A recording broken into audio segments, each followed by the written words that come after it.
ቲያትር ሲነሳ አብሮ የሚጠራ ነው። ትልልቅ ታሪካዊ ተውኔቶችን በብሔራዊ ቲያትር መድረክ አመድርጓል። ቲያትር ቤቱ ሲመሰረት ከነበሩት ከጋሽ ጌታቸው ጋር እኔ አዘጋጆኝ እሳቸው ተዋናይ ሆነው ሰርተዋል። እንግዲህ 36 አካባቢ ዓመታት አስታውሳቸው ብልህ እንደው ምን ይመጣልሃል አእምሮህ ላይ?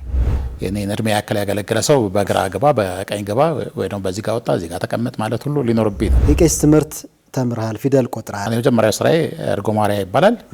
የአብየ መንግስቱ ተማሪ መሆንም ሌላ ጉዳይ ነው። ቀለመወርቅ ደበበ፣ አበራ ጆሮ እነዚህ ቴሌቪዥን ላይ በጣም ፒሶች ይሰራሉ፣ አጫጭር ፕሮግራሞች ይሰራሉ እና እነሱን ያው በቅርበት አላውቀው እንጂ እነሱን እያየሁ ነው ያደግኩት። ወደ ጎንደር ሄዳ ነበረ። ያኔ ደግሞ ፋሲለደስ ሲታወቅበት ጊዜ ነበር። እንግዲህ ከነሱ ጋር ትንሽ ሰርቻለኝ። የተለየ ትዝታ ያለህ የትኛው ቲያትር ነው? በጣም የሚያረካኝ ገጸ ባህሪ ነው። ገጸ ባህሪ ላይ በጣም አተኩራለሁኝ። ጤና ይስጥልኝ። ተስፋዬ ገብረ ማርያም እባላለሁኝ።